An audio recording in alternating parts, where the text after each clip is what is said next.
Assalamualaikum warahmatullahi wabarakatuh. Perkenalkan, kami dari kelompok 3 ekonomi, dan pada video kali ini kami akan membahas mengenai keseimbangan pasar. Sebelum memulai, izinkan kami untuk memperkenalkan diri terlebih dahulu. Saya Lena Zara Joanna, bersama rekan-rekan saya, Farel Chasta Adabi Hasibuan, Kaiser Tolani, Matahari Naifa Imani, Setia Nindya Karinda Azarin, serta Tristan Arkanara Kartajaya. Sebelum memulai, berikut adalah ringkasan secara singkat apa saja yang akan kami bahas. Overview 1. Keseimbangan pasar dan harga keseimbangan. 2. Pengertian kurva dan tabel keseimbangan pasar. 3. Cara membaca kurva dan tabel keseimbangan pasar. 4.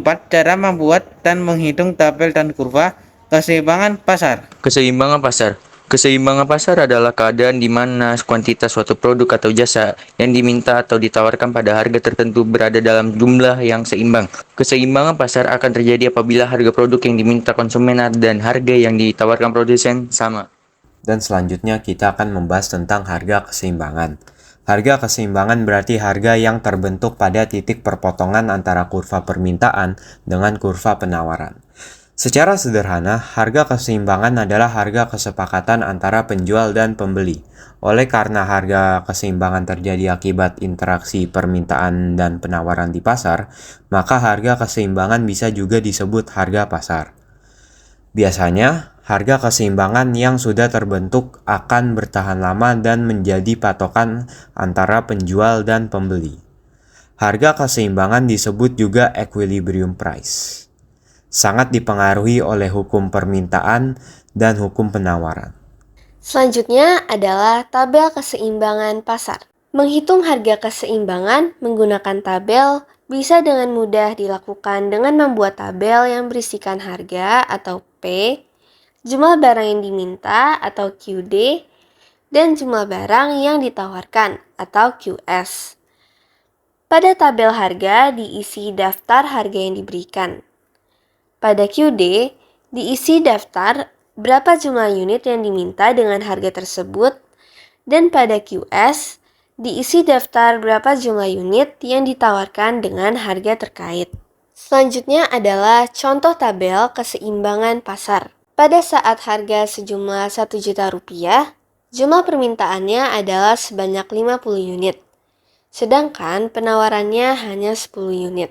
Kemudian harganya naik menjadi 3 juta rupiah.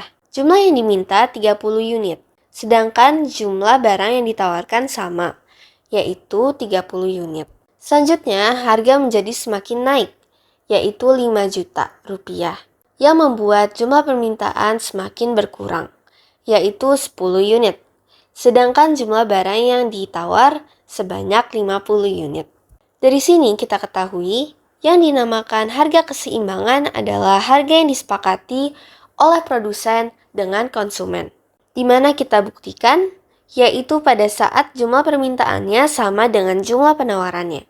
Inilah yang disebut dengan keseimbangan pasar. Selanjutnya ada kurva keseimbangan pasar.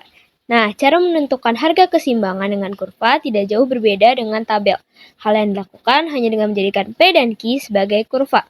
Perpontongan antara D yaitu permintaan dan S yaitu penawaran yang terbentuk dari kurva itulah yang merupakan harga keseimbangannya. Maka dari gambar yang sudah kami berikan dan kami sajikan di bawah ini, maka titik yang menyatakan harga keseimbangannya itu adalah titik E.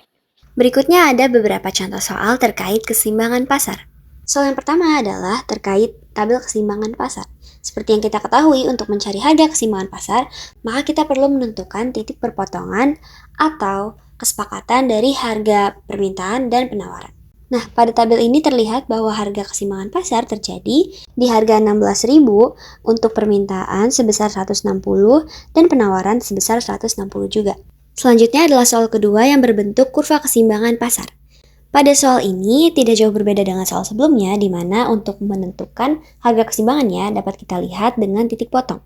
Di sini titik potong tersebut ditandai dengan huruf E. Jadi harga keseimbangan pasar terjadi di 15.000 sebesar 15. Kesimpulan dari materi kali ini adalah bahwa keseimbangan pasar terjadi bila kuantitas suatu produk atau jasa yang diminta atau ditawarkan pada harga tertentu berada dalam jumlah yang seimbang.